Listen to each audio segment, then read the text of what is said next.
Last week featured a double dose of Super Smash Bros. Ultimate action as Regions 5 and 6, along with Regions 3 and 4, fought to the finish. In Regions 5 and 6, we saw an assortment of fighters take the stage as Dialga punched his ticket to Grand Finals. 7 Justin was able to outlast both the Spider 213 and 9 to emerge from Losers Finals. And looking to shake things up, 7 Justin made the switch to Chrom in Grand Finals, but in the end, the story stayed the same as Dialga and Bayonetta put on a dominating performance that placed the Umbra Witch on top of the podium. Switching over to Regions 3 and 4, Narasatio and their Isabelle had a rude welcoming for any of their visitors, popping things off with a nasty Lloyd Rocket to Fishing Rod combo. We saw Leaf and Afro Ninja give us one of the best sets of the day as they traded wins, leading up to an exciting Game 3 showdown. But in the end, it was the royal backside of Peach that closed things out and propelled Leaf to Grand Finals.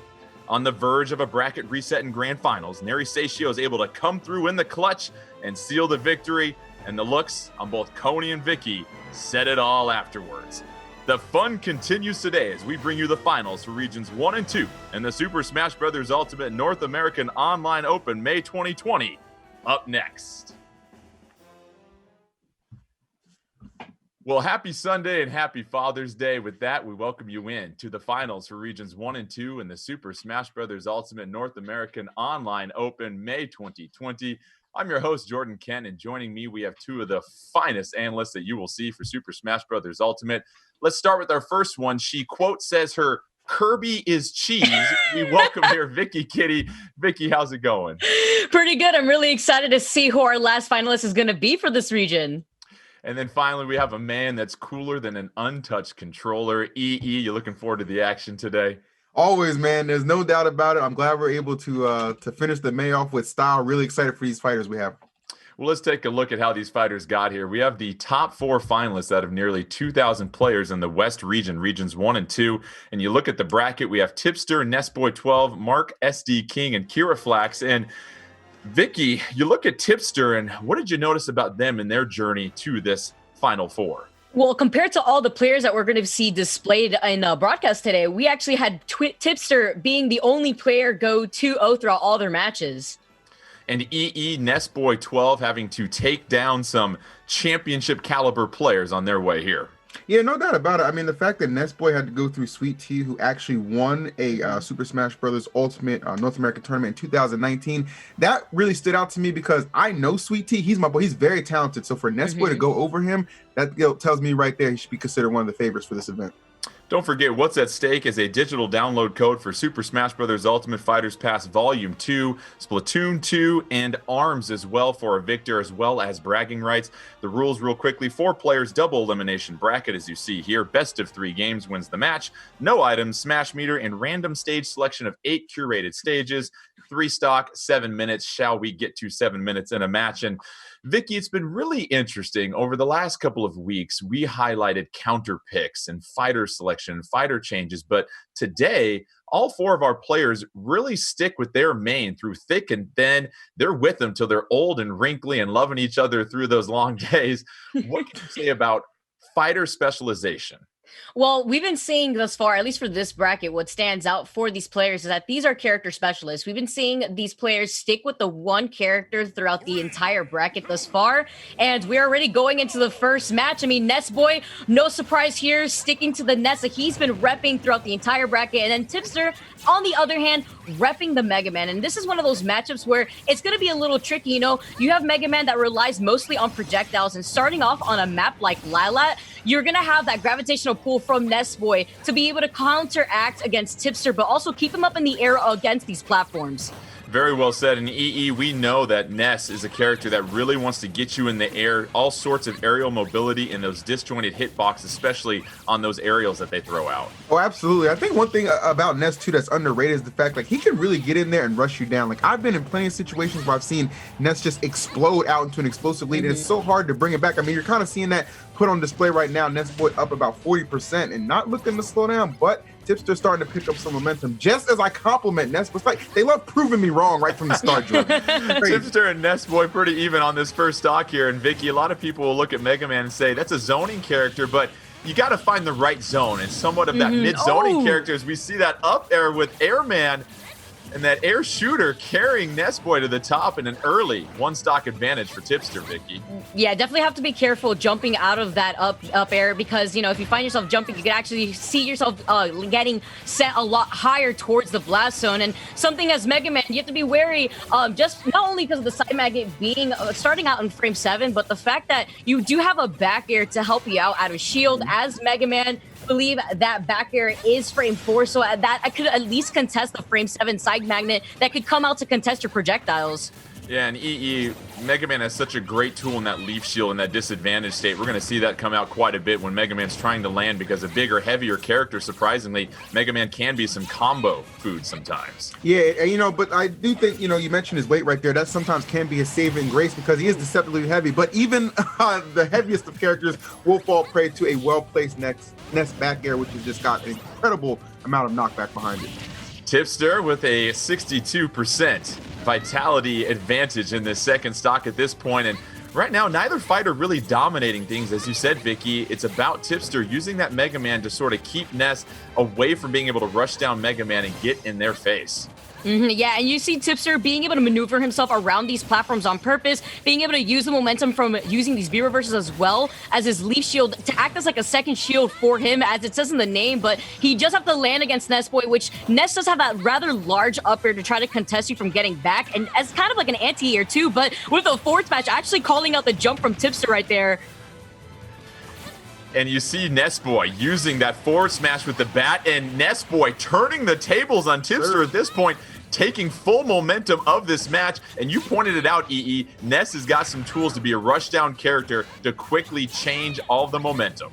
No doubt about it. Swung it back in his favor, closed out the stock nicely with the back air at that. So this is really where Nestboy has an opportunity to shine through. It's like he kind of got off to that good rhythm at the beginning, but Tipster, credit to him, was able to weather that storm. Now is an opportunity where you want to get it. You want to tack on at least 50, 60% and really solidify this lead and not let it get away from you. So far, Tipster doing a fine job of trying to pull the comeback on this third and final stock. Nestboy looking to get a little bit of an advantage to really race out to a lead in this last stock. And Vicky, what tools does Nestboy have as we get set for this final stock? Nicely done with the back air from Mega Man. What tools does Nestboy have to have the chance to rush down against Tipster in this zoning? Well, you saw a few times right there, actually, when he had the stock lead, that he was trying to fish for a grab because at early percents, Ness could actually go for the grab into the double forward air. And if you continuously hold in, you are going to get caught with the string of those forward airs, and that racks up a lot of percent, as Ness is hit pretty hard if you're not very careful, especially those PK fires. But right now, we basically have an even out stock where Tipster's been playing a lot more patiently, as he's forced to at the same time. As you already mentioned, Jordan, Mega Man being one of those projectile-based characters, he constantly wants to keep you out of his personal space. Mega Man missing with the forward air, and then Ness able to get the grab into the up throw. And this is what we're seeing here, Tipster has to be very efficient, and it seems like whenever Tipster makes a mistake, Nestboy is there to take advantage of it. Absolutely. I feel like Tipster's like caught between like, okay, I want to just try and approach and kind of close the gap, and then sometimes I want to hang back and, you know, understand I have plenty of time on the clock. I don't need to rush anything. And those times where he gets a little antsy, it can cost him, it can get that damage up there, but he is in prime position to maybe snatch this one back again, much like we saw in that first stock, and delivers it with the back air, cleanly delivered. I wish I could get a shape up that clean, Jordan. It's hard right now. It's hard, brother. You look pretty clean to me right there, But Vicky, what we saw in the final 15 seconds of that game, we saw Nestboy really misplay that crash bomber that got attached to them, and that sent them in that disadvantage state. And then all of a sudden, we saw Tipster able to close things out with a combination of edge guarding and ledge trapping to take this first game. Yeah, you saw the side magnet come out, so he wanted to actually absorb it so that way he could heal for a little bit of percent right there, but unfortunately he had mistimed it. So Tipster, taking full advantage of that, utilized Mega Man's back air that not only comes out so quickly, but he also waited for the jump in. He saw that Nestboy didn't have a jump in that situation, so there was only one way you have to go. It's either you air dodge towards ledge or you're just going to DI into the stage, and Tipster took full advantage of that situation. Yeah, and when you see someone like Mega Man, a fighter like that, they have so many tools to really control the stage. And if you're Ness and you get off stage and you have somewhat of a predictable recovery, it's really hard to get back in control. It is. I think one thing that Ness actually online kind of hangs his hat on is the fact that sometimes you don't necessarily want to commit when it comes to trying to edge guard him as hard. just knowing that one mistake, one flub could result in you losing your own stock. So I think sometimes people second guess that, and maybe that's what causes Ness to, perform even greater online. But at the same time, I think Tipster just being real cautious and picking his spots where he needs to. Early on, both fighters rather even on this first stock. And Vicky, it seems like the key for Nessboy is how do you get through this flurry of projectiles and options that Tipster has to break up the neutral so that you can get up close and rack up some of those combos that Ness is so capable of doing. Yeah, I was going to say, it's a little unfortunate that we had to go to Lilat again for Nessboy because, the chances of that happening, I mean, we have the stage set list and it's all set to random with a plethora of stages to choose from. Now going to Lilat twice, it's like now Tipster still can take advantage of these platforms. And you can see that Tipster has been able to call out the jump-ins from Nessboy because he does want to jump on these platforms. And, using the sag magnet hit right there to actually prop up Tipster and set him off stage. And this is actually one of the first times that you see Nessboy with the stage advantage, but now Tipster reversing the situation, using that fair to send him off stage. Yeah, and EE, that PK Fire sets up so many things for Nessboy, but we haven't seen that connect too many times because that range just can't compete with the range that Tipster and Mega Man has. Absolutely. It's one thing, like, it kind of sucks too because it's one of Ness's best options, his best tools, and some characters it feels like they can almost like invalidate it, make it kind of useless. So you don't want to throw it out there too often because then you start to get predictable, especially at percentage like this. Look at him at 158. This stock's on borrowed time, and Mega Man, you think to yourself, well, he's pretty high up there too, but he's got that weight behind him. Yeah, and Vicky, you see those pellets coming out from Mega Man. It's like when I feed my little man some goldfish. It just keeps them busy, keeps them occupied at this point, and that's enough to really throw off the rhythm and just approaching tools of Nessboy. But yet another forward smash that has been so effective for Nessboy in this first game. Hey, batter. I mean, he called out the jump right there, and Nessboy being able to try to even up the stocks at least, but taking a lot of percent, and with the parry, he wasn't able to really get much off of it, at least from Tipster's point of view, but being able to utilize that leaf shield we've seen a few times where anytime Nessboy even wants to try to use these platforms to his own advantage to try to approach Tipster, these leaf shields have been there to kind of cut him short, and something that we actually have only seen once from Nessboy, getting the jab block into the PK Fire, side magnet. Okay, Nessboy putting on quite a little bit of a show here, telling us he's not out of the game yet, despite Tipster having this game lead over him. Well done with the reads off the ledge and the edge trap, EE. That's easily the best interception I've seen in a while. Like, he easily called that out, predicting. He's like, okay, I know how your recovery works, so why not put something there that's going to just disrupt it? That was beautiful. But this is a similar situation to last game. Nessboy with the one stock advantage, but Tipster being very efficient with that third stock not to take any damage so that things would be even going into that final stock. But this time, Nessboy ain't messing around, racking up 50%. Huge advantage here, Vicky, and this is where you want to be if you're Nessboy, giving yourself the upper hand as we get set to close out this second game. Yeah, unfortunately, jumping right into that blaster right there. And the follow-ups now coming from Tipster. Nessboy has been putting on quite a flashy show this game, too. Kind of displaying, he's got these reverse side magnets to at least get the single hit into these fair follow-ups. But something I was noting earlier is that Nessboy had one time, he was utilizing the yo-yo's constant hitbox by the legend on a stage like Lilat that's actually very useful, especially against Mega Man's recovery, where sometimes he could find himself susceptible from getting past the ledge a little bit. But, Tipster hasn't been put in that disadvantage state just yet. You see the grab into the throw. Nessboy still with a slight advantage in the third and final stock, but it's been back and forth on this final stock here at EE. And this is where Tipster won the last game, getting Nessboy off the map. And once again, similar situation. I was kind of thinking the same thing, like, could we see a case of deja vu in how this actually ends? Maybe this time, however, on the left side could result in the victory for Tipster. He's got to play this one pretty close to the chest. Obviously, he's done an excellent job of making up the percentage deficit. And if you're Nessboy, you got to start thinking, like, okay, am I really going to allow this one to slip away again? It's one of those things that starts to get in your head, and it can make you a little nervous down the stretch. Tipster trying to use some of those metal blades to create follow-up opportunities, connects with the smash that sends Nessboy off the map. Nessboy at 126, and Vicky, this is where you've got to be so careful if you're Nessboy. Yeah, you see Nessboy is also just utilizing his own projectiles, the PK Fire, not trying to overextend, and saw the perfect opportunity, but the great DI coming in from Tipster. It isn't going to save him, though, because Nessboy follows up with a crisp up air, and Nessboy now has evened out the games with a 1-1 a set piece. EE, you have to love how Nessboy did such a fine job being patient, waiting for that leaf shield to be gobbled up by the shield, and then getting the chance to lead into that up smash followed by the up air to close things out. Yeah, I think Tipster was thinking the Leaf Shield was a little safer than it actually was in that situation. He kind of called a break, not dying immediately to the up smash, but as Vicky said, a well-placed up air to finish off that stock was all he needed. Just keeping the pressure on was just huge for Nestboy to force this game through. And you mentioned that pressure, but Vicky, it seemed like Nestboy was a little bit more judicious about when they would approach Tipster. They weren't just necessarily going in; they were trying to find those openings between the Metal Blades, between the Crash Bombs, between the Leaf Shield, and Nestboy able to get in close and create those opportunities to be a little bit more aggressive that last game. Yeah, I feel like Nestboy right there was also able to kind of get into the mind of Tipster just because of the way he's been able to use these follow-ups, as you see right here already with a beautiful display to the start of this last matchup between these two. Now Tipster utilizing the fairs to try to contest Nestboy, but despite that, Nestboy really has the percent lead. Early on, both fighters pretty square as we get set for this first stock, and as we mentioned, that forward air coming out from Mega Man. But EE, the PK Thunder, connecting when it matters the most. You know, you always think you have enough time to get in there and hit Nest, punish him, whether he's on stage or off stage, and it's so deceiving. And what a start for Nest, but he has everything going his way. Tremendous lead. Oh, and by the way, we're not on Lilat, okay? So he's getting a little bit of a pressure here on what he can do on some other stages. He's taking full advantage back to back. No, again? Nuts right now. A couple of PK Thunders have given Nestboy a huge advantage early on, and Vicky, that's really the first early KO we've seen in these last two games. Both fighters have had to play a very patient game. Yeah, honestly, the follow from what EE said, it's a little deceiving when you feel like you could punish, Nestboy in the startup of that PK Thunder, but the moment that PK Thunder connects with Nest himself, that's a free wood startup, and it's going to be extremely tricky to try to contest that at that point. You just have to go for the respect, but Tipster now down an entire stock and already nearly at the end of his second stock. He has a bit of a trek to go, Jordan.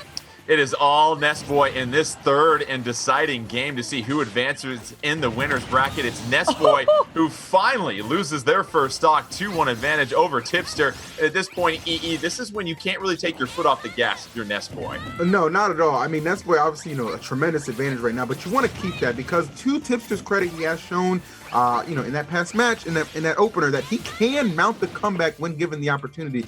However, no opportunities presenting themselves now, and that's going to wrap things up with the JB3. Very dominant performance for Nestboy in that third one. Nestboy 12 moving along, and Vicky, this is where a map and a stage can make a huge difference because we saw that changeup of the PK Thunders being able to utilize those with just a little bit more real estate in that game, and we saw Nestboy 12 just take off with that game because of just a difference in the architecture. Yeah, I felt like he was also just feeling himself. He felt very confident already with the start of the game. He opened up with an explosive combo, and not just that, he was like, all right, finally a map that isn't Lilat right here, and he didn't feel like he had to overcommit at the same time because when it comes to Ness's recovery, especially by the lip of Lilat, you could find yourself getting susceptible to actually getting clipped by the ledge and actually not being able to get onto the ledge yourself and grab onto it, and you could find yourself SDing actually. Let's take a look at the updated bracket after we get done with our first match here in the finals for regions 1 and 2.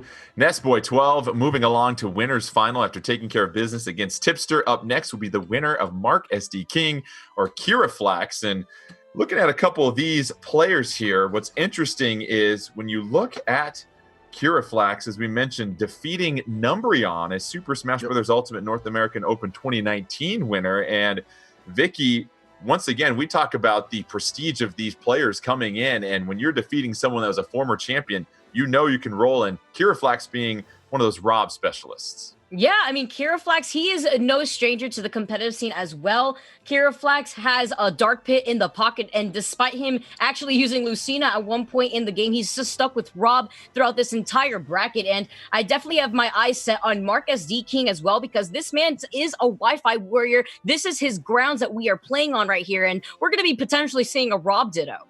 And you mentioned that Ditto match, and EE, what comes into play when you are playing a Ditto match? Because both players know the other player's fighter like the back of their hand. What do you have to keep in mind in these situations? Honestly, I think the thing that propels you in a Ditto match is who just has the better neutral. You know what I mean? Who's just in those situations to capitalize more often than not. And the fact that now I've seen Kira play firsthand, so I can speak on this a little bit more. Like his combo game is pristine. He's very, very good at executing. So I would imagine he's going to know all the little ins and outs of when to take advantage of his own character. But MarkSDKing, you didn't get here for no reason, okay? I'm not sleeping on him at all. And Vicky, if we do see a pair of Robs one of those all-around characters that can brawl up close but can also zone you. We heard EE talk about winning the neutral. If you're Rob, what do you have to do in that neutral to get to that advantage state?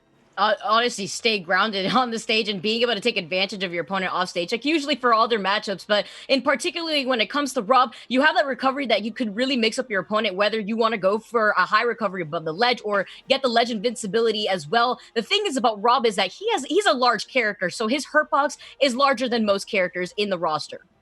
And EE, if you're Rob, are you going to look to play more defensively and use that gyro, or are you going to be on the aggressive and be that offensive player that's going to look to apply that pressure for most of this match?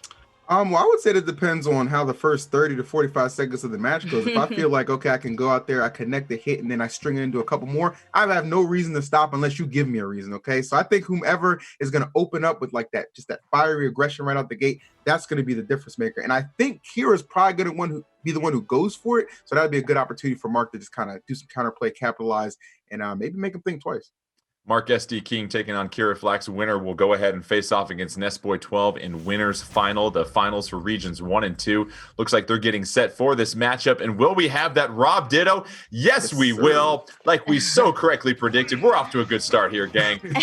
But here we go. A stage, Vicky, where you've got some real estate, a couple of platforms and Kalos here. Yeah, so when it comes to this stage, too, you're also going to have that middle ground to utilize that gyro and kind of stop your opponent from landing safely. You already see the trades going on between KiraFlax and MarkSDKing, but surprisingly, the start of this match is a little bit slower than I was expecting from KiraFlax. So EE, MarkSDKing is the more red Rob. KiraFlax is the more pinkish tone Rob. So we'll certainly do our best to keep an eye on that. But as you mentioned, winning neutral will be the most important aspect of this matchup. And so far, both fighters, nobody really dominant in that neutral. Well, you know what? I think the fact that it also went to Kalos kind of plays a role in that as well. You got a huge stage right here. Obviously, both these characters have terrific projectiles. They can take advantage of that ability to just zone whenever they want. So you're not going to see maybe that quick, flashy rushdown style right out the gate as they're kind of feeling each other out. But it looks like Kira, at the very least, is getting the slight advantage in percent. Both Robs just having fun trading gyros back and forth at this point. Both of them on this first stock. You see MarkSDKing being the first one to get to triple digits. And it seems like, Vicky, they're both really just feeling each other out at this point and trying to read the other and trying to condition as well, too. Yeah, you see MarkSD already keeping KiraFlax off stage, but KiraFlax finding the proper opening to use that side B to get back safely. And you see that back here that you see KiraFlax kind of throw out by the ledge. It has a rather large hitbox. So if MarkSD actually jumps from the ledge, he will definitely be getting hit by that and losing his stock. As you see right here, unfortunately, he doesn't have to get off from the ledge, but rather get cornered instead. And with the retaliation back, MarkSDKing trying to make a statement on his own, but he didn't have rage really to follow up there, despite the high percent from KiraFlax. Yeah, KiraFlax doing a fine job of just reading and reacting as quickly as possible. I mean, that was all just beautiful footwork that Kira used to take out that first stock. Just kind of juked him if you're paying attention to that. But MarkSDKing able to retaliate, gets the up smash, and that is a powerful move that you're going to need anytime you're looking to just kind of close out a stock. So back on even footing, similar to what we saw to open the game. Now, EE, is that footwork or base work with Rob? I'm trying to determine what we're going to call the base of Rob that's a good point.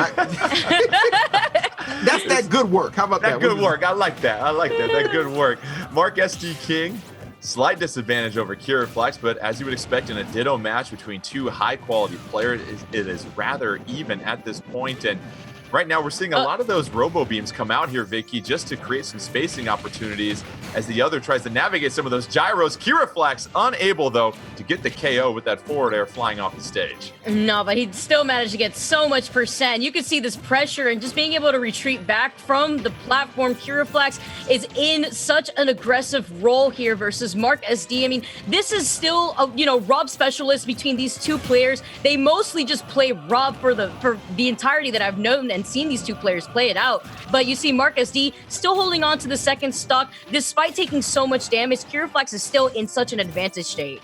KiraFlax connecting with that robo beam, all in control in the second stock at this point. And it seems like KiraFlax is doing a good job of just sort of keeping MarkSDKing on the ropes and outside of that zone where you really want to operate, and that's what we really want to see from a defensive zoning character, is to keep them at bay and then find their opportunities like they did right there. Well, yeah, I mean, those last 30 seconds, MarkSDKing was terrified. He was over 130%. He should be on the run, okay? And KiraFlax understanding that he's going to continue to rush him down. No reason not to take your foot off the gas. When that KO is there, sometimes you got to go hunting for it. And that's what I'm seeing from my man KiraFlax.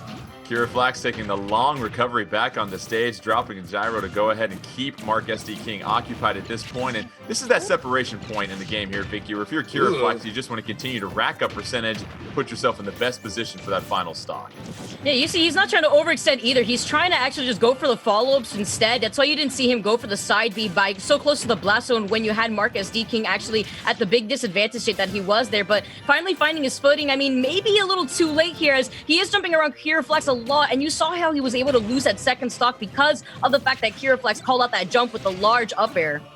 MarkSDKing trying to hang on here, but it's been all KiraFlax in this first game between this Rob Ditto of MarkSDKing and KiraFlax, and now it's KiraFlax regaining stage control yet again, EE, and that's been kind of the theme of this final stock.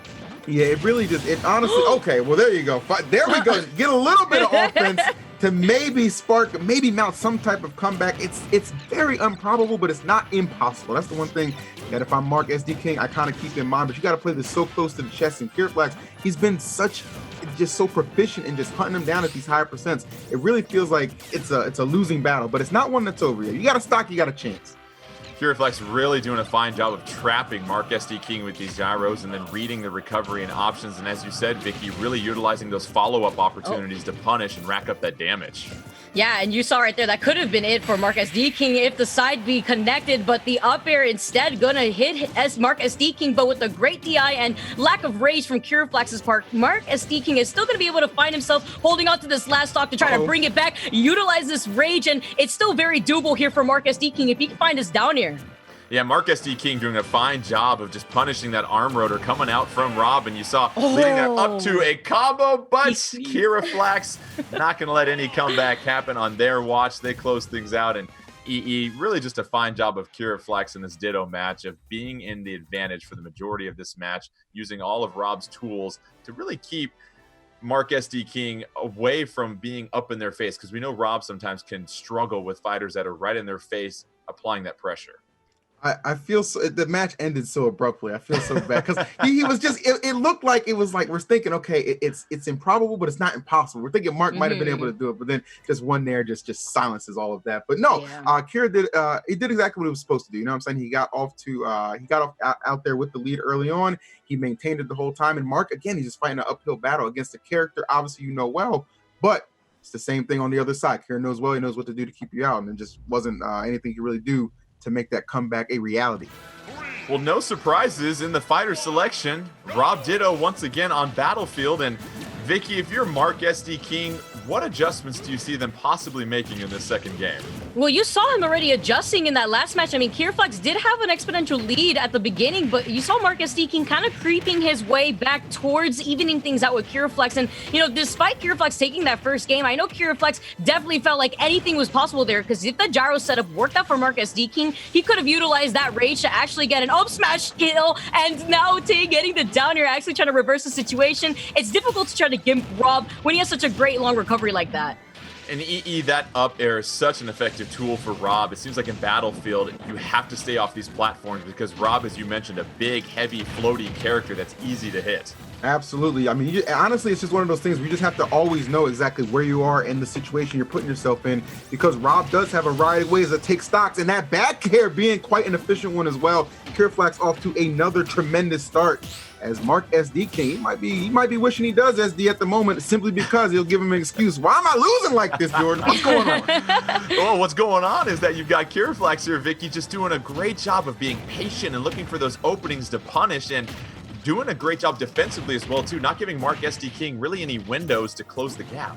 Yeah, you see, KiraFlax has just been playing so well where he's not trying to overextend on his lead either. He's only going for these follow-ups and trying to utilize what he's been able to download off of MarkSDKing, like whether he's going to try to jump from the ledge. You saw that KiraFlax was able to land that back air, and now that KiraFlax still has a stock lead, despite taking so much damage, you see him basically spinning away from it.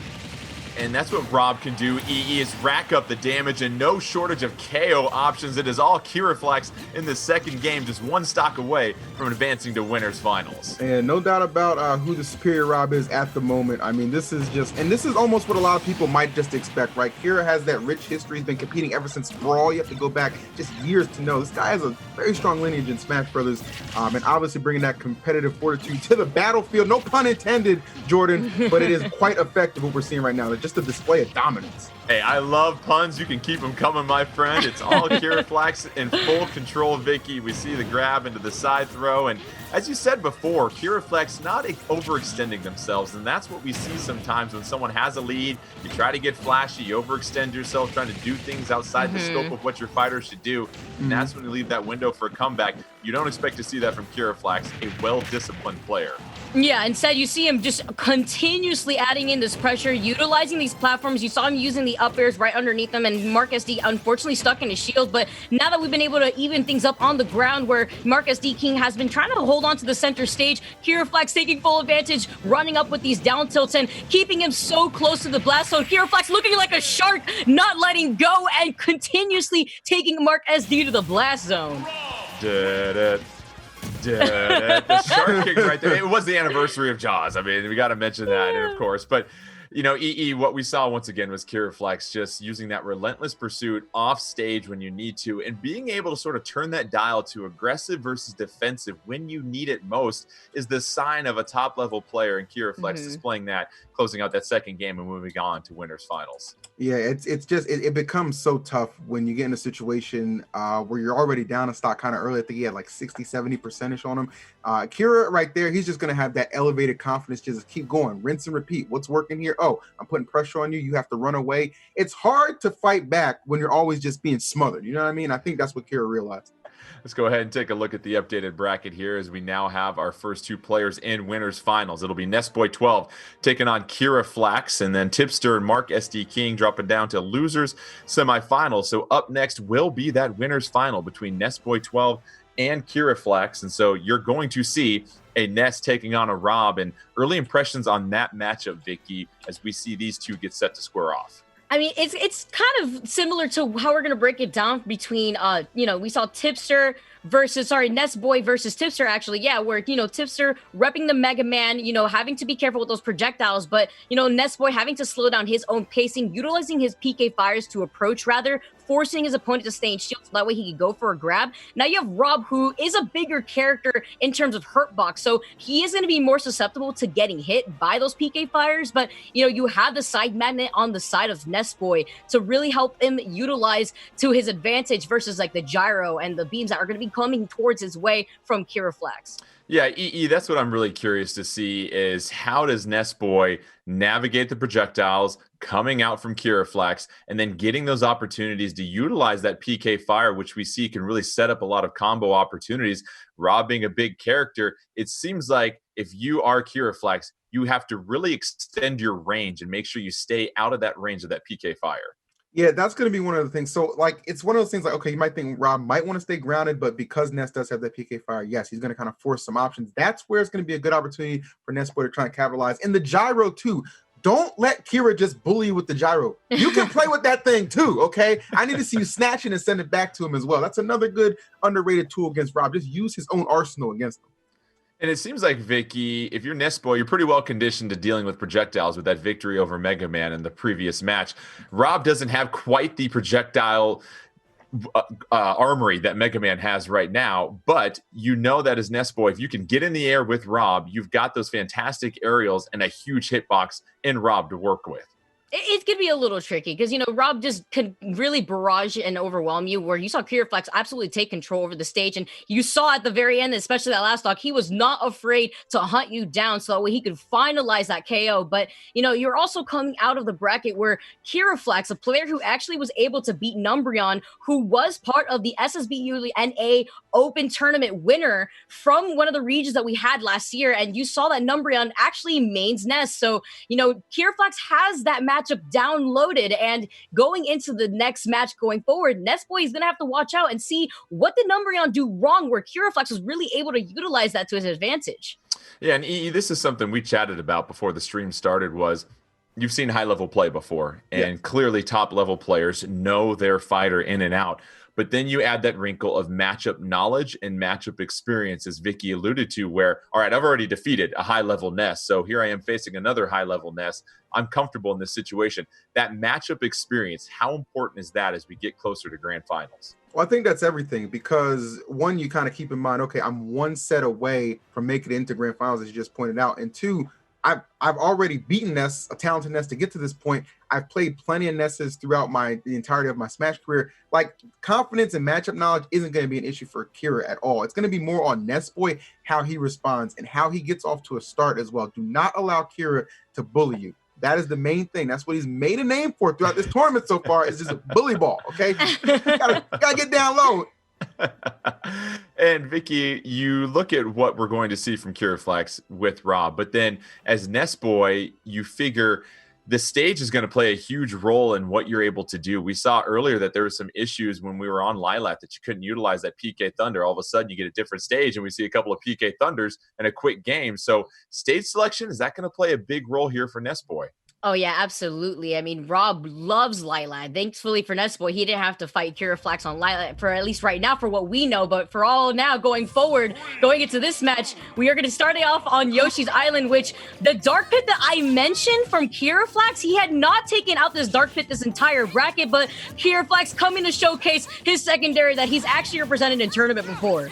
And this is a big surprise here, EE, because we were just talking about, I'm a Rob, I had experience against a high-level Ness, why not rinse and repeat? But Dark Pit, you get some differences in this fighter, clearly. Well, you're giving him a little bit of a different look. And, you know, we have seen Kira in this tournament. He did use another character one time. It was Lucina. Did not result in the W. So if this is kind of like a similar situation where, okay, I'm going to try another character outside of Rob and I don't get the dub, I always have Rob to fall back on. But I'm not against maybe trying to mix it up a little bit and see what can come of this. Obviously, as Vicky pointed out, his Dark Pit is very proficient. And Dark Pit going to be a lot harder to hit than Rob. Clearly, he's got a little bit more range on some of those arrows. But Vicky, if you are Dark Pit, where do you look for the advantage in this matchup against Nessboy? Well, right here, you see KiraFlax actually utilizing the side B to actually mix it up to get back to the stage safely. And it does have that ricochet effect that we saw from, you know, Peach Bomber on Shield, where you kind of get drifted back and you can microspace that to catch your opponent off guard. But, you know, seeing Nessboy right there with a great grab, great timing on that, because, you know, by the ledge, that move could actually prove itself lethal, especially by the ledge where it's closer to the blast zone. And EE, the aerial mobility that KiraFlax chose with Dark Pit over Rob, it seems like that'll be huge against Nessboy, who really wants to get you in the air and rack up those combos. Oh my goodness, yes indeed. But you see, he's spamming that side B a couple of times. He's gotten actually punished, whether it be a grab or a back air, and that time gonna close it out. The yo-yo saying you got the go-go. Very impressive start right now for my man Nessboy. Nessboy walking the dog and taking that first stock off of KiraFlax, and now it's KiraFlax though, Vicky, bouncing back very quickly to even things out. Yeah, and you saw Nessboy already, you know, utilize these fancy, you know, tipster combos that you saw between the side magnet, being able to use a B-reverse, and now kind of stopping KiraFlax from getting back to the stage safely. And this stock lead here from Nessboy, you know, they're still in 2 stocks here, but he's still racking up so much percent and not really letting KiraFlax land here, and kind of showing KiraFlax that maybe you should have gone Rob against me and not slept. Yeah, EE, it seems like Nessboy doing a terrific job of just reading KiraFlax and finding those openings. KiraFlax getting a little too generous with that side B, and we saw Nessboy really punish that to lead into a combo. Absolutely. One thing I'm really loving is, and this is just from like the first time we saw him play, is Nessboy, he has such terrific movement. It seems like he's just really comfortable no matter what stage you put him on. And remember, this was the dominant stage where he absolutely just destroyed Tipster in their last game to push it to this point and get into winners final. So he's already feeling very comfortable. If that back air sweet spotted, that would have been another stock off. But we'll settle for the yo-yo. Why not? Another yo-yo. It was walk the dog first, then it's around the world the second time. I'm going to run out of yo-yo terms here, by the way, soon, so I'm hoping for a different KO, Vicky. But once again, it's Nessboy just being patient, reading the recovery of KiraFlax to take that second stock.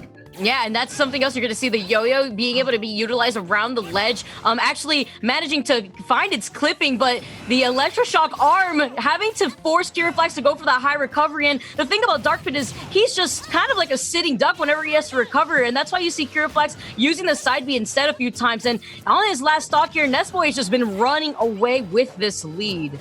Yeah, and we saw that PK Thunder track down KiraFlax like your mama after curfew, and very impressive just once again the edge guarding that we're seeing from Nestboy to go ahead and take a huge advantage in this game. Well, if it's anything like my mom, just surrender now, okay? That's a losing battle, let me tell you right now, which could be the case for KiraFlax. He is definitely struggling. I mean, this Dark Pit has just not been the option. So you got to imagine going into game 2, barring some miracle of a comeback, the Rob has got to make a reemergence. And Nestboy not really having to utilize that PK fire to set things up, just looking for those opportunities where KiraFlax whiffs and punishing those whiffs as well too. Vicky has been the key to success. And that throw still not enough to take care of business. And that's one thing Rob gives you, a little bit more KO power over Dark Pit. Yeah, especially with the up throw that, Rob has. But KiraFlax, you could see the way he's playing now. He's playing I would not say scared, despite, this advantage that Nestboy has, but super slow pacing where he's recognizing, all right, I'm obviously losing here, but if I slow down my pacing, Nestboy won't be able to keep up to par with me. And that's exactly what you're seeing from KiraFlax, where he's just utilizing more so that arrow, but jumping right into that back air, it's not going to be enough just yet. And KiraFlax being able to get back safely, despite the charge up on the yo-yo, you have nowhere to go, KiraFlax, and that shield looking like a skittle. KiraFlax, though, still managing to stay in the game. KiraFlax unable to punish after the cooldown with that, and that might have been a huge opportunity to take advantage, and now it's KiraFlax on the ropes. Nestboy throwing out that yo-yo. KiraFlax trying to stay away from the toy aisle, but it's Nestboy using the shield, trying to punish, and this is where Nestboy, you just got to stay consistent and not get too worked up with the fact that KiraFlax has started to even things out here, and make this quite the game. Yeah, honestly, KiraFlax came into his last stock. He was essentially just playing with house money. He had nothing to lose at this point. It really is Nestboy who's on the run. And 2 times we see Kira has survived those false finishes. And really, if you're Nestboy, what are you thinking? Like, what do I got to do to put this guy away? Ooh. KiraFlax avoiding the yo-yo one more time. That could have been 3 KOs courtesy of the yo-yo. KiraFlax trying to find that opening, hopping off stage. Nestboy holding shield. Both fighters really just trying to find that opportunity for the other to slip up here, Vicky. And right now, some very patient, cautious play here as the timer starts to wind down. A few things right now that Nestboy could be looking out for. You see that grab coming out, that back throw from Nest being one of the strongest in the game and could find that KO, but managing to get the moving and mix up going forward. Nestboy now utilizing the momentum once again with the side magnet and kind of catching KiraFlax off guard, thinking he was safe to drop that shield, but getting hit in the face with that back air instead.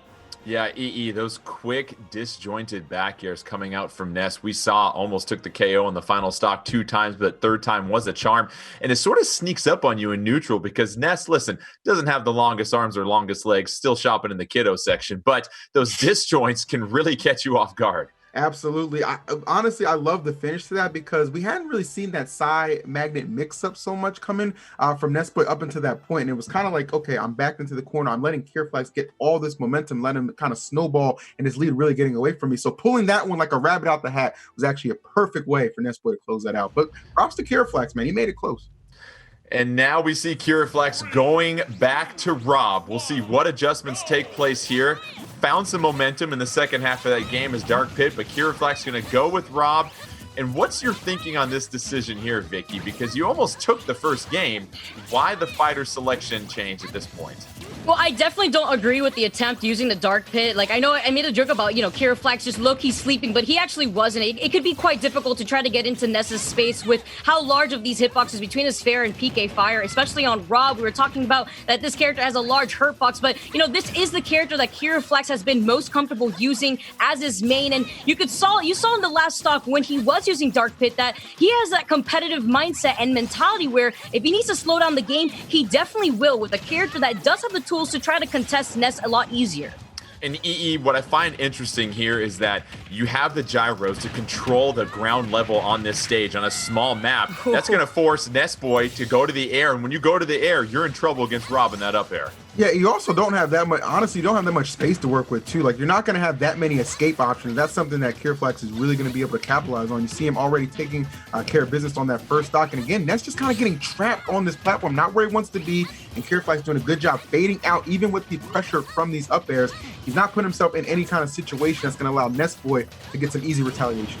Yeah, and Vicky, it's a lot to juggle. If you're Nest Boy, you got to worry about those gyros, whether to catch them, whether to avoid them, and then you have Rob chasing you down. If you're Nest, you have that high second jump that's going to land you on the platform, and if you're Rob, you love it when people are up above you. Yeah, and you have to think about how the fact that now Nestboy has to readapt around KiraFlax. Now, instead of the Dark Pit, it's the Rob, and KiraFlax has already gotten that sort of download to recognize how Nestboy's rhythm has been, especially with Nest, and getting that side B. You can see how much knockback that has, especially close to the Blast Zone, but Nestboy narrowly seeing another day before he could find himself not able to get back to the stage, and KiraFlax being able to utilize that disadvantage that Nestboy put himself in with already such a large lead here. Nestboy has to figure out a way to make this comeback, but with Rob being so heavy, it can be very difficult. And KiraFlax highlighting, deleting, and rewriting this script right now, taking a huge 2-1 stock lead, and it's being the offensive-minded Rob here that's really helped KiraFlax turn the momentum in this match here, EE. It seems like this. Honestly, I'm watching this and I'm like, why did you even switch characters? What was the purpose? I mean, this kind of fits to your game plan, right? You want to go ahead and impose your will, and this Rob is just allowing him to do that so well, especially on the stage, kind of rolling the dice and getting here on Yoshi, just the other version of Yoshi, obviously. It's really working out well for Kira, and I'm just kind of head scratching, like, why did we see anything but at this point? But nonetheless, I think we know what we're going to see if we go to that game 3, which is looking pretty likely at the moment. EE, sometimes we learn our greatest lessons from our greatest failures, and it seems like KiraFlax learning quickly that, listen, Dark Pit might have been a cute choice, but the Rob is what got me here, and the Rob is what's going to give me the best chance as KiraFlax just a few more connections away from getting this KO and tying things up 1-1 here, Vicky, and the offensive onslaught continues from Rob and KiraFlax. Yeah, you can see KiraFlax living in the mind of Nestboy rent-free, but also you can see just the patience being displayed from KiraFlax where, you know, he's not trying to overextend. He's just waiting to see what Nestboy's opting to do and just going for the follow-ups, and he hasn't been too eager. He sees that he's in this lead, and, you know, despite taking so much damage in the second stock, it seems almost nearly impossible for Nestboy to try to bring this back on his last stock at nearly 150%. And this is what's interesting, EE, is KiraFlax has that longer recovery with Rob, and you have a chance to sort of dance around the edge guarding and ledge trapping used with that yo-yo by Nestboy that was so efficient last game. Yeah, that's the kind of fuel that you really need in situations where obviously you have a character that can really just put a lot of pressure on the ledge, on the edge, and just kind of keep you off. But that's not really the situation with Rob. He has just an insane recovery, and he's really just used that to perfection. And at the moment now, Nestboy is just dodging, just broken, just hoping to stay alive, and he's gonna just lose it to the back there. Yeah. The well-timed back air coming out from KiraFlax has notched things up 1-1 as we get set for a decisive game 3 to see who moves on to grand finals here between KiraFlax and Nestboy.